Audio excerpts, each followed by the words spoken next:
What's going on, guys? Welcome to another episode of Smash JT. Apple just held their most recent iPhone event, unveiling new technology and some pretty impressive tech.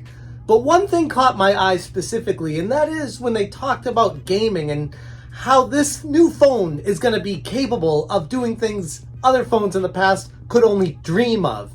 And it got me thinking, does this change the entire video game industry as we know it? First time to the channel, hit the subscribe, give me a like, and check out SmashJT.com as usual. I got an article up right now going over everything that Apple unveiled regarding the gaming section of their keynote, and I gotta say, I am very impressed. I am not a mobile gamer, nor do I ever consider myself one to ever care to go in that direction in the future.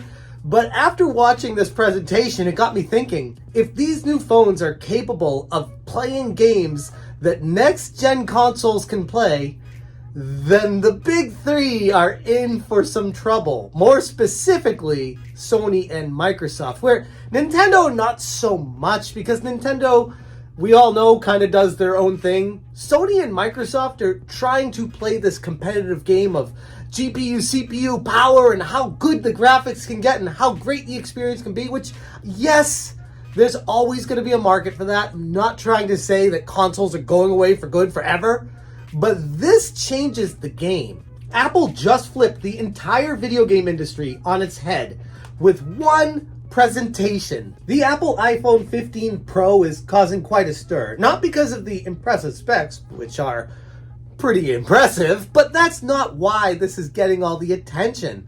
They had Capcom, they had Ubisoft, they had games like Resident Evil Village, Resident Evil 4, Assassin's Creed Mirage, and even The Division Resurgence playing on the iPhone 15 Pro.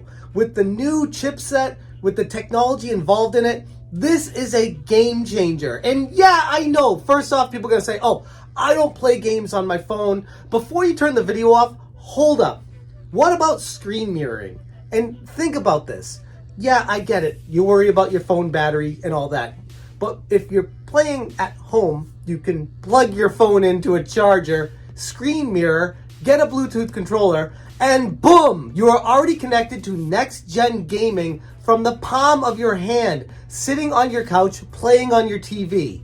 Pretty wild, and if all these things are to be believed, with the low latency, the incredible graphics, the incredible CPU, GPU, all the impressive specs they talked about, if it's anywhere close to the way Apple presented it, this is a game changer. Death Stranding, Resident Evil Village, Resident Evil 4 Remake, and the highly anticipated Assassin's Creed Mirage are all set to hit the iPhone screen, marking a gigantic shift in the mobile gaming world. Of particular note is the inclusion of Assassin's Creed Mirage, a console-tier game making its debut natively on the iPhone.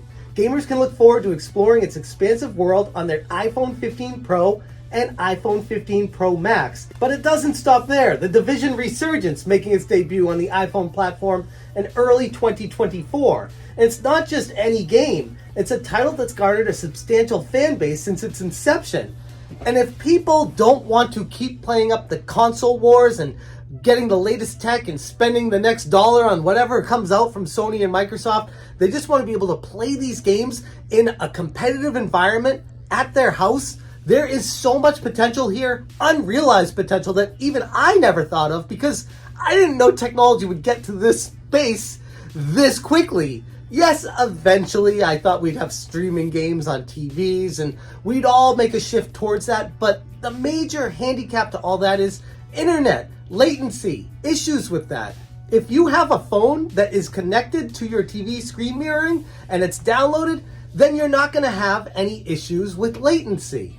And I can't underscore enough, getting Capcom especially, but Ubisoft to a certain extent as well, to sign on and make these games specifically for a mobile platform, it's a big deal. Now, yes, there's a couple of ways it could go wrong if they turn these into gacha mechanic games, if they start charging monthly fees on it, if they start trying to do pay-as-a-service, microtransactions, and change it up and do all the things that mobile phone games always seem to do to ruin it, then yes, it could fall flat on its face. But on the surface, If these are full-fledged AAA titles coming to mobile phone that you can purchase day one and play just like a regular game, that's a big deal and a dynamic shift to the entire video game industry as a whole. But again, price points, game optimizations, and the overall gaming experience on a smaller screen will be crucial factors in determining the transition. This surge in mobile technology, exemplified by the capabilities of the new iPhone that Apple showed off in their keynote, brings to the forefront a compelling question. In an era where a phone can run games previously exclusive to consoles like the PlayStation 5, PlayStation 4, Xbox Series S and X, are these high-end gaming machines on the brink of becoming obsolete? Now, I get it, there's a dedicated fan base that will always be buying those consoles, but this shifts the entire dynamic of the game industry. I can't highlight that enough here. This is a huge deal. No longer do you need to invest heavily in a high-end console to delve into the immersive worlds or partake in intensive multiplayer battles. The democratization of gaming could potentially reshape the industry's future. While dedicated consoles may retain a loyal fan base, the lure of high-quality gaming without the hefty price tag might be too tempting for many to resist. As mobile technology continues to evolve, it beckons a paradigm shift, compelling us to rethink the very essence of what modern gaming even is. It's a mouthful. It's a lot. It completely revolutionizes the entire video game industry landscape as we know it. Not to mention the forthcoming Apple Vision Pro, which, yeah, I get it. It's very expensive with its, $3,500 price point that is really for the high end and most likely isn't going to hit the sales targets that they initially thought they would. But that, in conjunction with the iPhone, is going to make for a fairly elite gaming experience if you want to take it to the next level. But even without that, if you're just focusing on what the iPhone presents to the end user right now, and I get it, I'm going to get dislikes and downvotes on this video from Android users because it's not an Android-friendly video. But point being is, I don't care about the phone wars. I care about the technology presented and what they're able to do. And with these companies signing on with Apple, is that going to change the dynamic of the gaming industry? Is that going to make it more challenging for Sony and Microsoft to even compete anymore? If the vast majority of gamers all have phones and they start migrating to this area to play their games, what are Sony and Microsoft going to do to get them back? A heavy brick that is useless after 4 years, or just using your phone that you always have and upgrading all the time?